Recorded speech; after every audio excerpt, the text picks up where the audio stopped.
hektar hutan dan lahan terbakar di Kabupaten Batanghari. Akibat kemarau panjang, 21 desa di Kabupaten Muaro Jambi krisis air bersih. Jelang pemilu serentak 2024, ribuan warga Muaro Jambi belum memiliki KTP elektronik.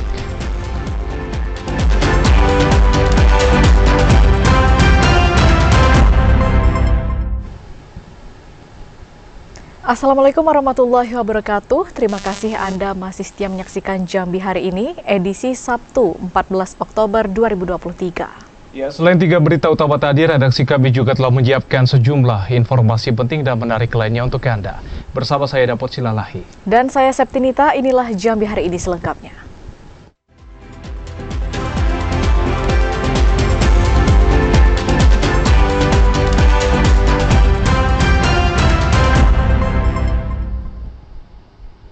Kita awali Jambi Hari Ini, saudara. Kebakaran hutan dan lahan di Kabupaten Batanghari hingga kini masih ditemukan. Bahkan kejadian ini pun telah menghanguskan lebih dari 500 hektar lahan maupun hutan di wilayah tersebut. Persoalan karhutla masih terus menjadi perhatian serius pemerintah Kabupaten Batanghari untuk meminimalisir kemunculan titik api. Karena sampai saat ini luas lahan dan hutan yang terbakar sudah mencapai 560 hektar.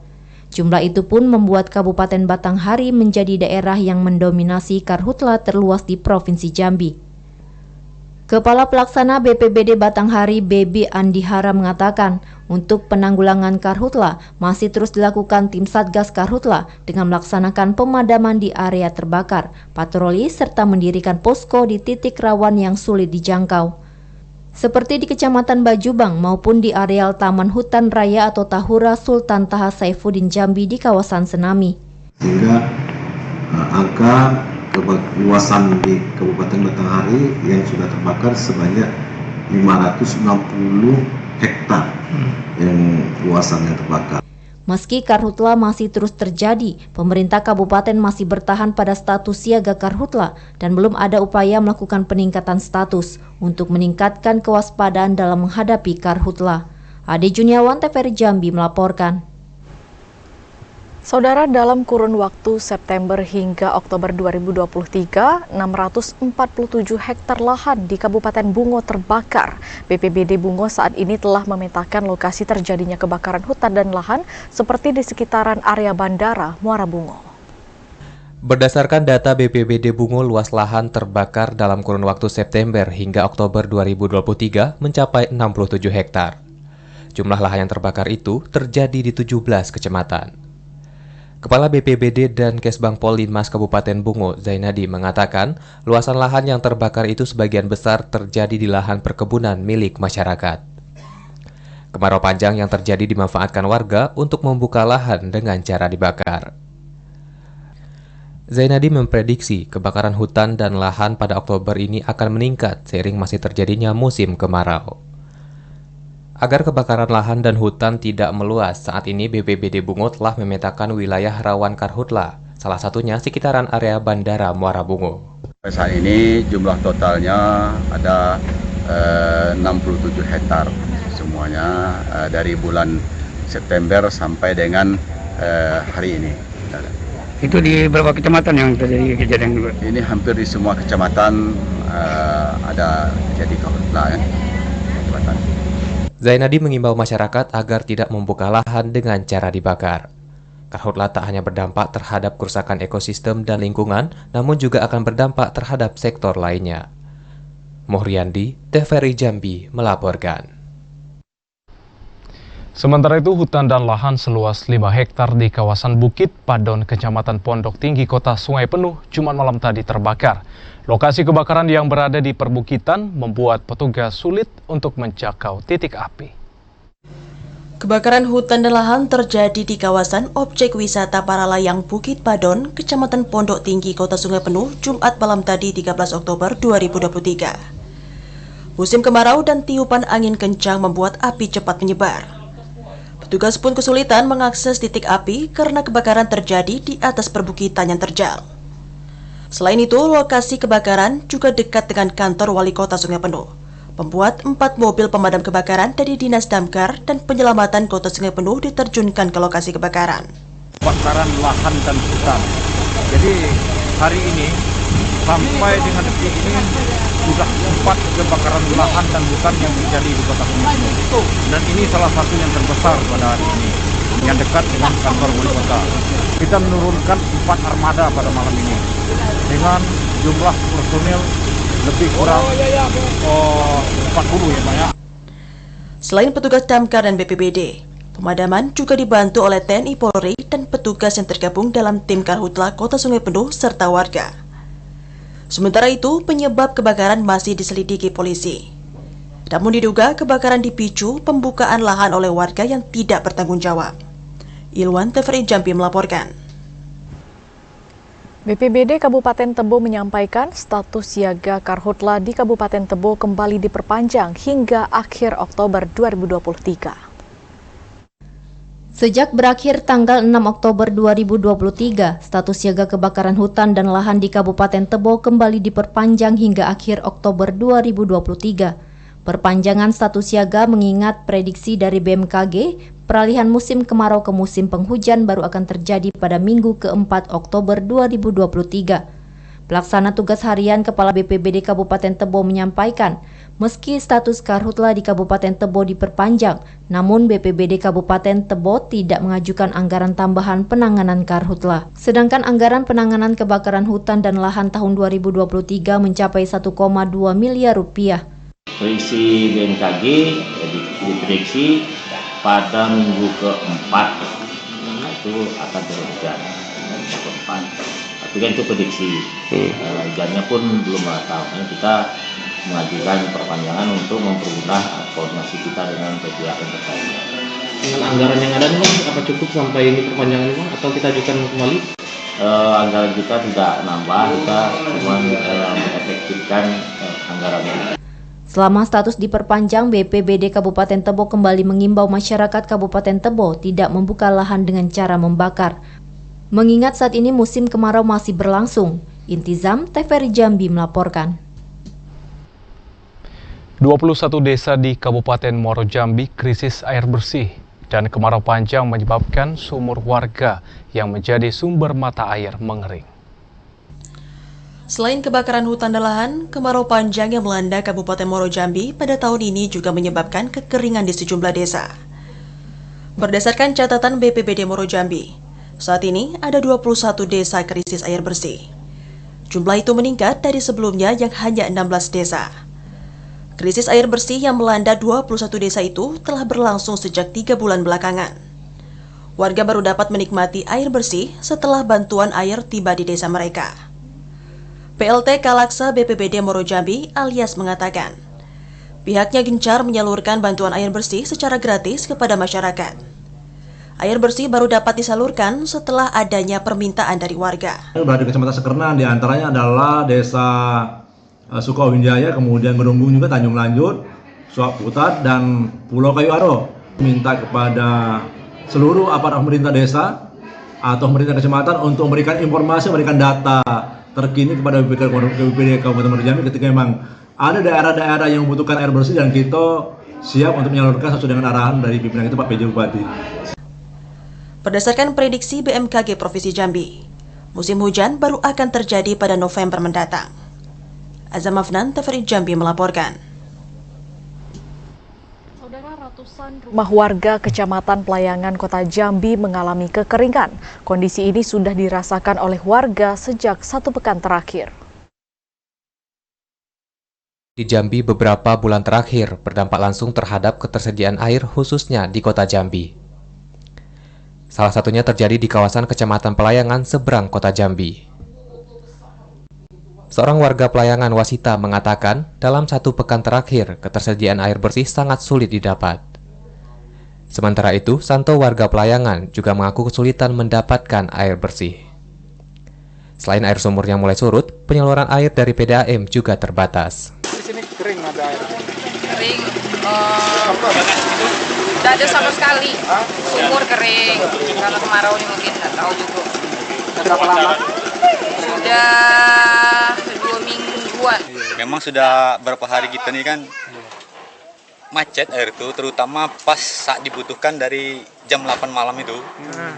Kadang kan masuk jam 10, kadang kan macam malam tadi jam 11. Jadi kita terbatas yang dapat air. Dengan adanya ini kita sudah termasuk terbantu lah kan. Dampak kekeringan masih dirasakan sejumlah masyarakat di Provinsi Jambi. Sementara itu diprediksi musim kemarau masih akan terjadi dalam beberapa pekan ke depan. Masyarakat diimbau untuk menghemat penggunaan air dan tidak membakar hutan dan lahan. Ashar, TVRI Jambi melaporkan. Diklaim pengerjaan fisik arena utama pelaksanaan STQ ke-27 tingkat nasional sudah rampung. Informasinya akan kami hadirkan usai jeda, tetaplah bersama kami di Jambi hari ini.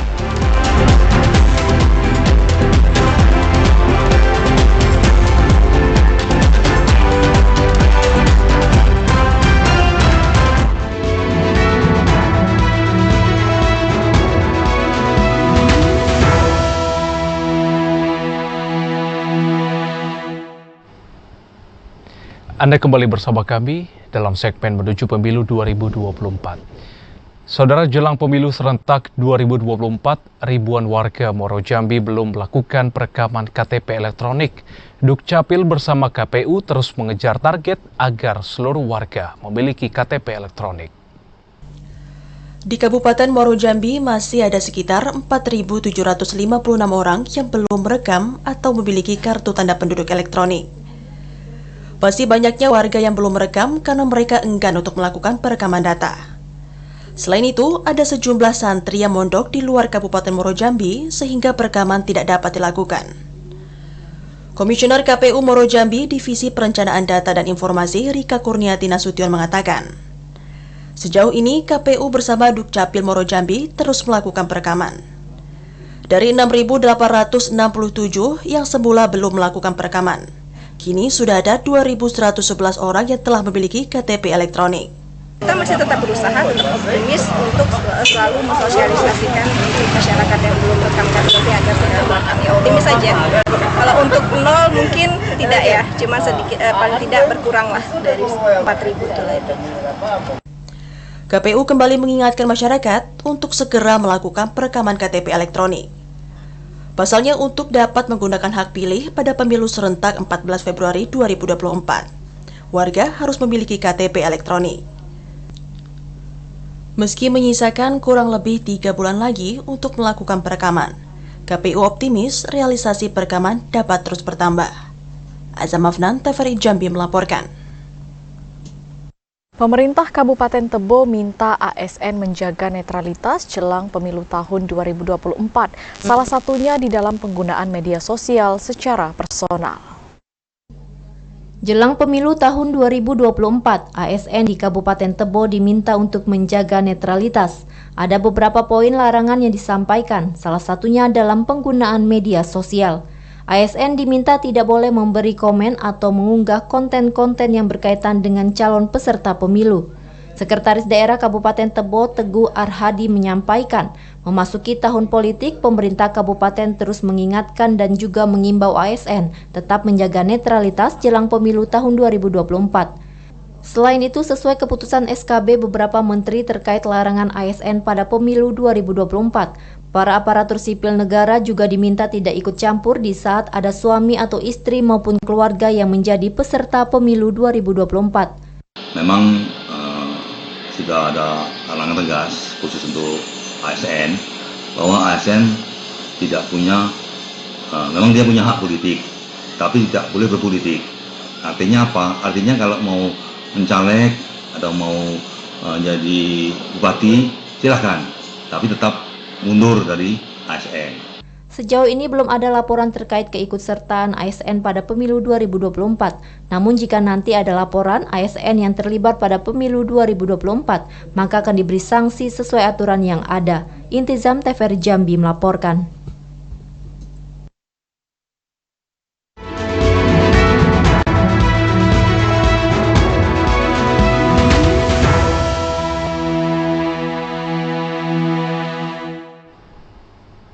Beralih ke sorotan lainnya, Saudara Ikatan Persaudaraan Haji Indonesia Provinsi Jambi menggelar Maulid Nabi Muhammad SAW tahun 1445 Hijriah.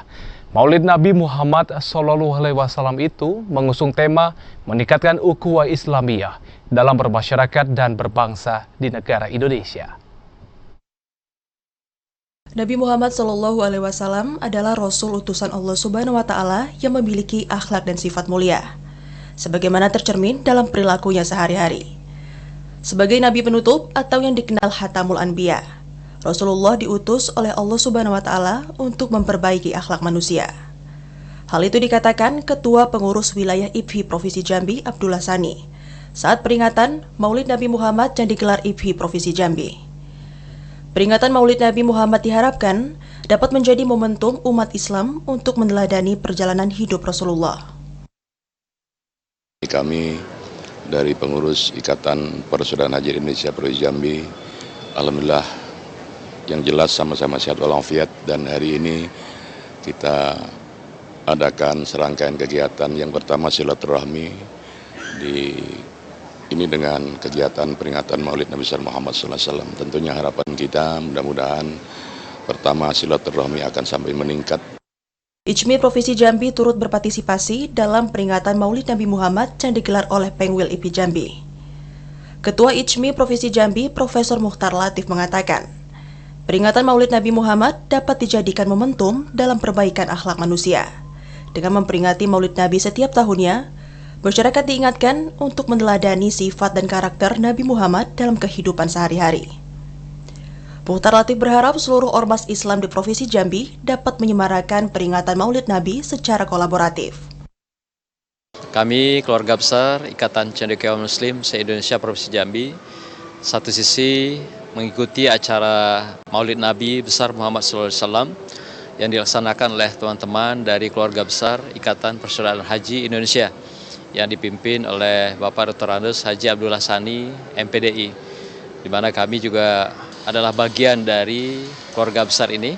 Sekalipun kita di dalam ormas IJMI, tapi juga IPHI adalah bagian dari kita semua. Maulid Nabi Muhammad yang digelar di Masjid Agung Al-Falah itu mengusung tema meningkatkan ukhuwah Islamiyah dalam bermasyarakat dan berbangsa. Joko Lebri, TVRI Jambi melaporkan. Paguyuban Jawa Wisnu Murti Jambi memperingati Maulid Nabi Muhammad SAW 1445 Hijriah. Tujuan peringatan Maulid Nabi untuk mengingat kembali suri tauladan baginda besar Nabi Muhammad SAW. Paguyuban Jawa Wisnu Murti Jambi menggelar Maulid Nabi Muhammad SAW di Sekretariat Umum Wisnu Murti di Kelurahan Julutung, Kecamatan Julutung, Kota Jambi, Jumat malam 13 Oktober 2023. Kegiatan ini dilaksanakan dalam rangka memperingati hari besar kelahiran baginda Muhammad SAW pada tanggal 12 Rabiul Awal 1445 Hijriah atau 28 September 2023 lalu. Ketua Umum Wisnu Murti Abdullah Sani mengatakan, kegiatan ini untuk mengingatkan kembali suri tauladan dari Nabi Muhammad SAW dan turut mempererat persaudaraan anggota Paguyuban Wisnu Murti Jambi. Paguyuban atau Paguyuban Wisnu Murti Jambi, saudara pengurus dan sanak dan tolan pada malam hari ini telah dapat bersilaturahmi bersama di rumah ini, dan di samping itu memang ada semacam hajat pertama syukuran bahwa telah berpartisipasi di dalam pelaksanaan peringatan Jumlah Kudus di Pawai Pembangunan yang alhamdulillah telah 3 kali berturut-turut melaksanakan Jumat Sabtu. Kami sangat mengharapkan dengan semua anggota perkumpulan Jawa Wisnu Murti Jambi ini kita bisa bersatu. Apalagi dalam menghadapi tahun politik ini, jangan sampai terjadi bercerai-berai. Selain melaksanakan peringatan Maulid Nabi, pada kegiatan ini turut diadakan syukuran atas keberhasilan Paguyuban Wisnu Murti Jambi memenangkan perlombaan Pawai Kemerdekaan Republik Indonesia pada bulan Agustus 2023 lalu. Ashar, TVRI Jambi melaporkan. Jelang pelaksanaan STQ ke-27 tingkat nasional, pemerintah Provinsi Jambi mengklaim pengerjaan fisik arena utama STQ sudah rampung. Sedangkan penataan lokasi akan terus dilakukan hingga hari H penyelenggaraan acara. Seluruh ASN dan PTT di lingkup pemerintah Provinsi Jambi kembali melaksanakan kegiatan gotong royong di arena utama seleksi Tilawatil Quran dan Musabaqah Al-Hadis ke-27 tahun 2023. Hal ini dilakukan dalam rangka menyukseskan penyelenggaraan STQH tingkat nasional di Provinsi Jambi. Sekretaris Daerah Provinsi Jambi, Sudirman, mengatakan, berdasarkan hasil evaluasi yang dilakukan, pengerjaan fisik arena utama STQH seluruhnya dinilai sudah rampung. Nantinya 10 hari menjelang hari H, event organizer yang ditunjuk Biro Umum akan melanjutkan penataan lokasi acara agar siap untuk menyambut para tamu undangan. Sudirman menjelaskan terkait undangan acara seluruhnya sudah terdistribusi dengan baik. Pemerintah juga akan mulai melengkapi informasi pelaksanaan STQH melalui spanduk dan baliho agar masyarakat terinformasikan dengan baik. Diharapkan dengan persiapan yang matang serta adanya dukungan dari berbagai pihak termasuk masyarakat, penyelenggaraan STQH dapat berjalan lancar dan sukses. Ada beberapa hal yang tadi jadi bahan evaluasi. Pertama, kalau dari sisi infrastruktur insya Allah sudah clear semua. Tinggal nanti 10 hari menjelang pelaksanaan itu nanti Biro Umum akan masuk.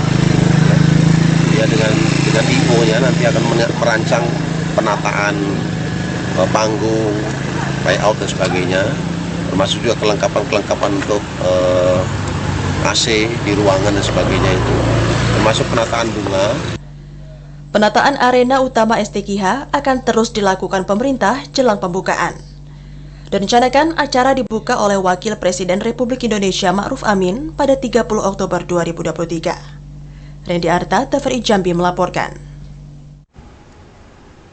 Saudara, pasca ditutup 11 Oktober 2023, 4.955 orang tercatat mengikuti pembukaan pendaftaran formasi pegawai pemerintah dengan perjanjian kerja yang dibuka oleh pemerintah Provinsi Jambi.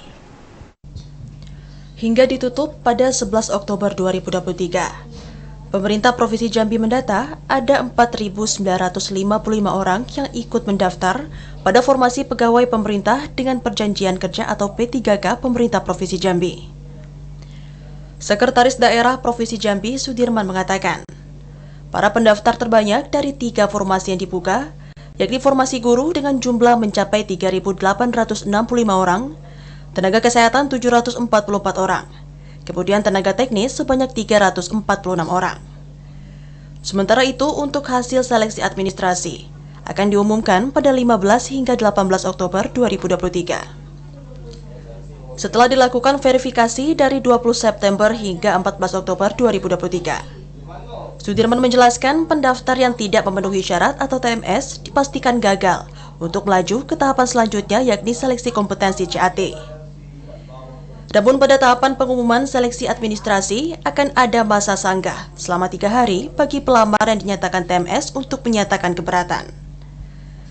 Untuk pengumuman pasca sanggah dilakukan dari 22 sampai dengan 28 Oktober 2023. Sedangkan untuk penerimaan P3K pada formasi tahun 2023, porsinya 80% berasal dari pelamar khusus yakni honorer atau PTT Pemda serta instansi terkait.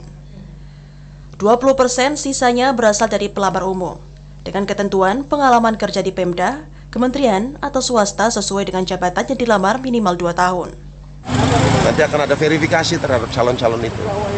Yang memenuhi syarat, apa yang tidak memenuhi syarat. Nanti yang tidak memenuhi syarat berarti akan gugur dengan sendirinya. Yang memenuhi syarat akan masuk tahapan kedua. Secara administrasi dia memenuhi syarat. Nah, nanti baru kemudian yang mereka memenuhi syarat ini kemudian akan mengikuti tahapan berikutnya tes, ya, CAT. Ya. Nah, nanti ada pengumuman tuh dari tahapan ini, ada pengumuman verifikasi, kemudian yang memenuhi syarat akan diumumkan, yang tidak memenuhi syarat juga akan diumumkan. Berdasarkan keputusan pemerintah pusat, untuk tahun 2023, pemerintah Provinsi Jambi mendapat kuota 1.922 formasi. Dengan rincian 1.700 orang tenaga guru, 200 orang tenaga kesehatan, dan 22 orang tenaga teknis. Randy Arta, TVRI Jambi melaporkan. PT Kreasi Nusa Persada diprotes peserta pelatihan program penguatan pemerintah dan pembangunan desa atau P3PD. Mereka protes terkait adanya permasalahan administrasi antara peserta dan juga pihak penyelenggara. Puluhan peserta program penguatan pemerintah dan pembangunan desa P3PD yang diselenggarakan oleh event organizer PT Kreasi Nusa Persada melalui program Kementerian Dalam Negeri berujung protes. Protes ini dilakukan oleh para peserta yang telah mengikuti pelatihan beberapa hari terakhir di salah satu hotel di kota Jambi. Seorang peserta pelatihan Kabupaten Sarolangun, EN, mengatakan protes penyelenggaraan PT Kreasi Nusa Persada karena para peserta tidak mau menerima uang administrasi dengan sistem transfer. Mereka meminta diberi secara langsung. Ini karena beberapa bulan yang lalu ada sejumlah peserta yang mengikuti kegiatan serupa, namun tidak mendapat imbalan yang dijanjikan. Sementara itu, Project Manager PT Nusa Kreasi Persada, Sani Aldillah, mengatakan telah menyelesaikan permasalahan administrasi peserta dan puluhan peserta ini telah pulang ke daerah asal. Dalam kegiatan ini, para peserta mendapat uang harian sekitar 500.000 untuk beberapa hari kegiatan. Tuntutan dari peserta ini semuanya menuntut hak. Jadi di sini kita sudah melaksanakan seluruh aktivitas ini, kewajiban kami sudah kami laksanakan. Tapi pada hari terakhir, hak kami tidak terpenuhi, kami dipindahkan hotel, dijanjikan jam 10 hari ini selesai semua, dan sampai sekarang belum ada jawaban, belum selesai permasalahan ini. Dari PT Nusa Kreasi Persada, saya Sani Aldillah, selaku Project Manager dari PT Nusa Kreasi Persada ingin mengklarifikasikan terkait dengan berita yang sudah tayang di sehari atau 2 hari di belakangan ini. Jadi ini murni saya mohon maaf dulu yang sebesar-besarnya, murni kesalahan ada di perusahaan, terjadinya miskomunikasi teman-teman. Jadi kami ingin mengklarifikasi bahwa kami tanda kutip tidak menelantarkan para peserta. Program penguatan pemerintah dan pembangunan desa P3PD merupakan program dari Kementerian Dalam Negeri yang serentak dilaksanakan seluruh Indonesia. Kegiatan ini bertujuan untuk meningkatkan pengetahuan dan kapasitas para aparatur desa dalam hal penetapan dan gagasan. Ashar, TVRI Jambi melaporkan. Saudara, tetaplah bersama Jambi hari ini karena kami akan kembali dengan sejumlah informasi lainnya dalam segmen advertorial. Di antaranya pengurus Lembaga Adat Melayu Jambi Kabupaten Merangin masa bakti 2023-2028 resmi dilantik.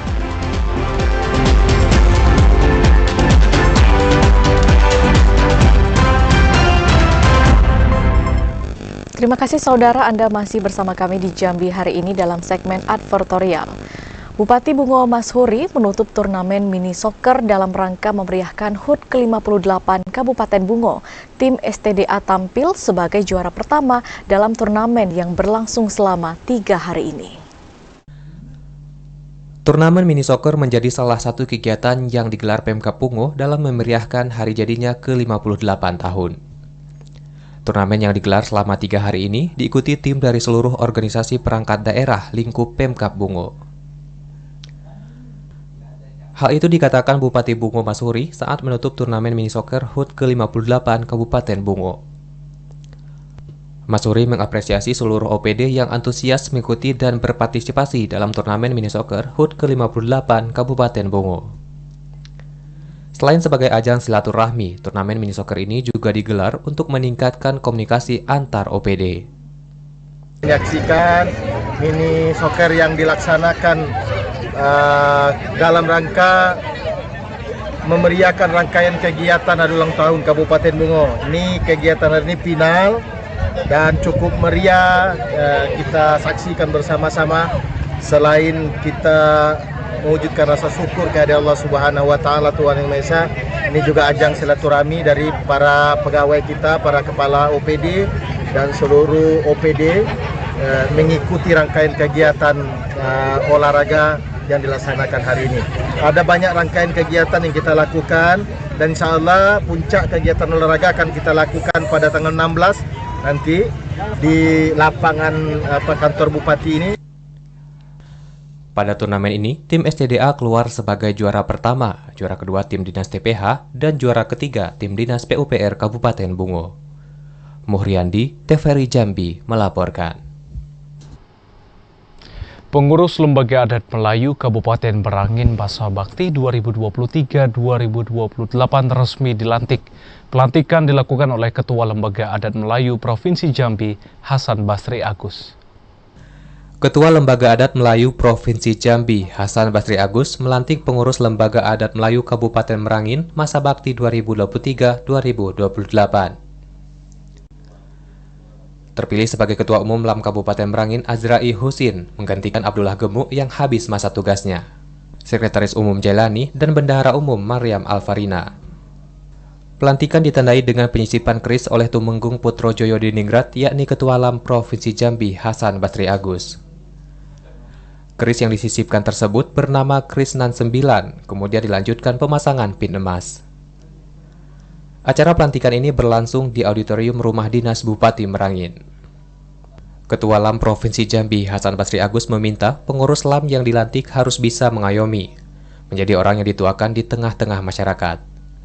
Tingkah laku harus bisa menjadi contoh selayaknya orang adat, sopan, santun, dan ikhlas, serta bisa mengayomi anak ponakan dan cucu. Luruskan niat, tujuan kita adalah mengurus anak ponakan dan anak cucu kita. Adat ini kita besar. Merangin ini sebenarnya memang lumbung dan potensi asal-usul adat kita seperti atau Sebungo, gitu ya. Banyak tokoh-tokoh adat, pemegang adat di Jambi adalah orang-orang di sana. Sementara pejabat Bupati Merangin Muhti menyampaikan, di era globalisasi saat ini, LAM Kabupaten Merangin dituntut untuk mampu mengawal nilai-nilai budaya, adat istiadat, etika gotong royong, tenggang rasa, dan semangat kebersamaan di tengah-tengah kehidupan bermasyarakat. Setidaknya terdapat dua tujuan pembangunan yang memerlukan hadirnya lembaga adat, bersama dengan stakeholder pembangunan lainnya untuk mewujudkannya, yaitu pertama, memperkuat ketahanan ekonomi untuk pertumbuhan yang adil dan berkelanjutan. Salah satu pilar untuk memperkuat ketahanan dan pertumbuhan ekonomi di Kabupaten Merangin adalah dengan pengembangan potensi sektor pariwisata. Ramadan Cerbitakasa, TVRI Jambi melaporkan. Usai jeda kami akan kembali dengan sejumlah informasi penting lainnya. Di antaranya Kejari Tanjung Jabung Timur kembali tetapkan tersangka penyalahgunaan dana Basnas.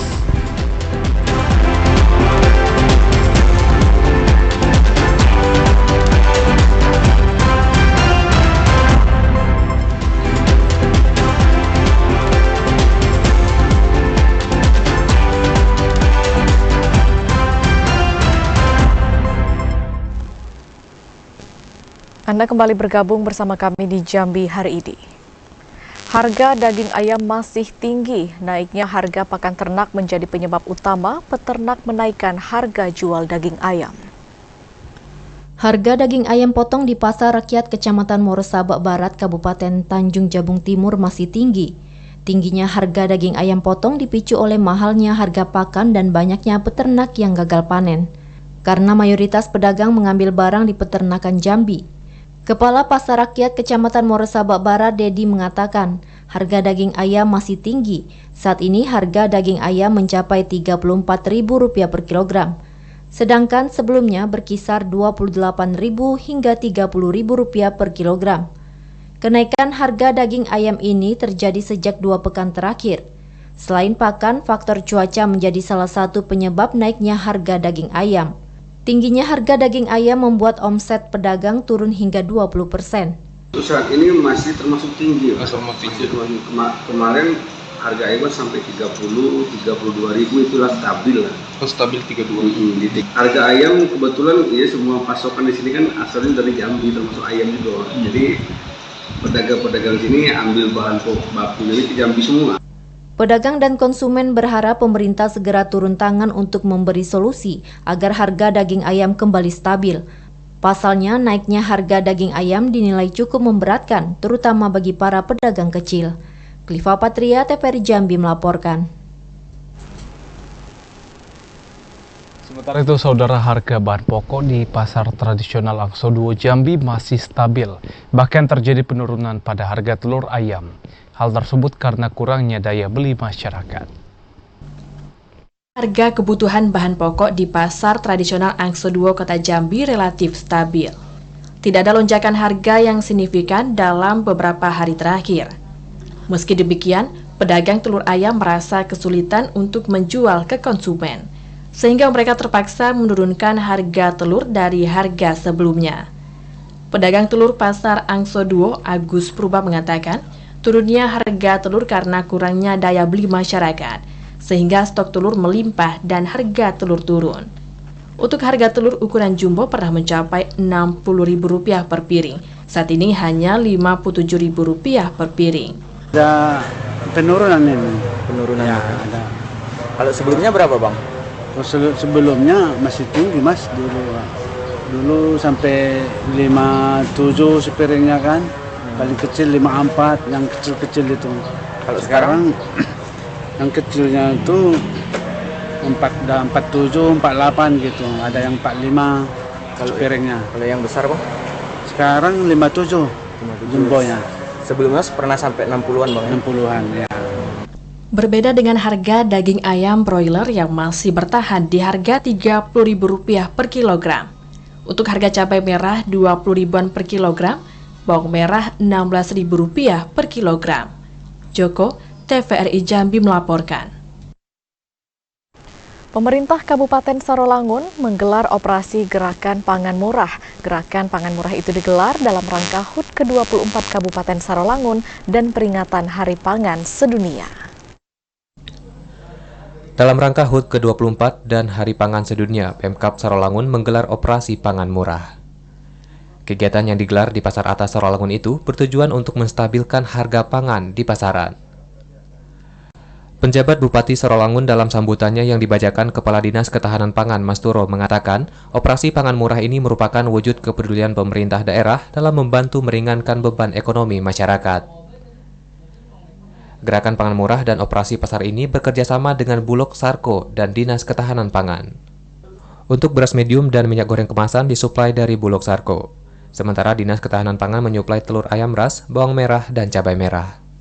Perlu kami sampaikan bahwa kegiatan Gerakan Pangan Murah ini bekerja sama harus disupport oleh Bulog Drive Sarko yang mensuplai beberapa komoditas, antara lain ada beras medium ini 2.000 kilo atau 2 ton, beras premium 300 kg, minyak goreng 360 liter, telur ayam 200 karpet, bawang merah 150 kg, cabai merah 200 kg.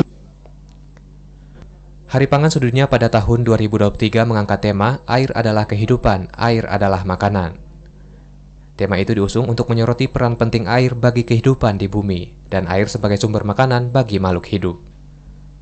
Edi Kusnadi, TVRI Jambi melaporkan.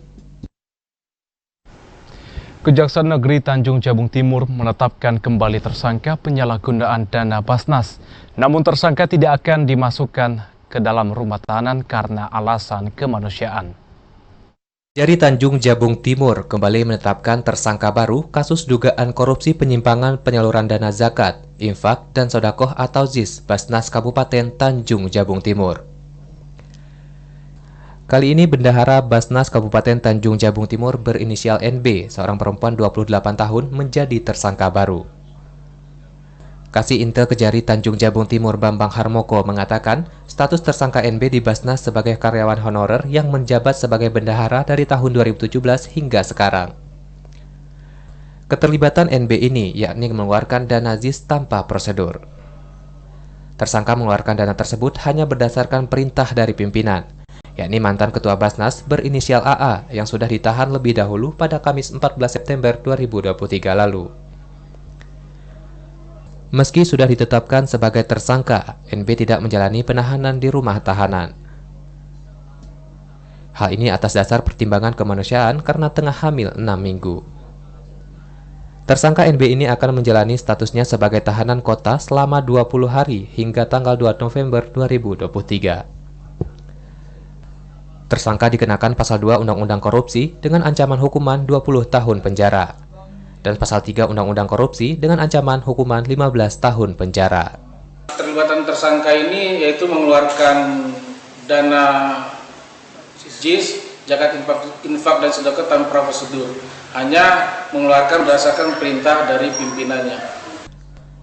Kasus ini menegaskan bahwa tanggung jawab dan transparansi dalam pengelolaan dana umat sangatlah esensial. Ketidakjujuran dalam mengelola dana JIS bukan hanya menghancurkan kepercayaan masyarakat, namun juga dapat merugikan banyak pihak, terutama bagi mereka yang berhak menerima. Kliva Patria, TVRI Jambi melaporkan. Informasi tadi sekaligus menutup perjumpaan kita di Jambi hari ini. Terima kasih atas perhatian dan kebersamaan Anda. Saya Septinita. Dan saya Dapur Silalahi bersama seluruh kerabat kerja yang bertugas pamit undur diri. Wassalamualaikum warahmatullahi wabarakatuh dan sampai jumpa.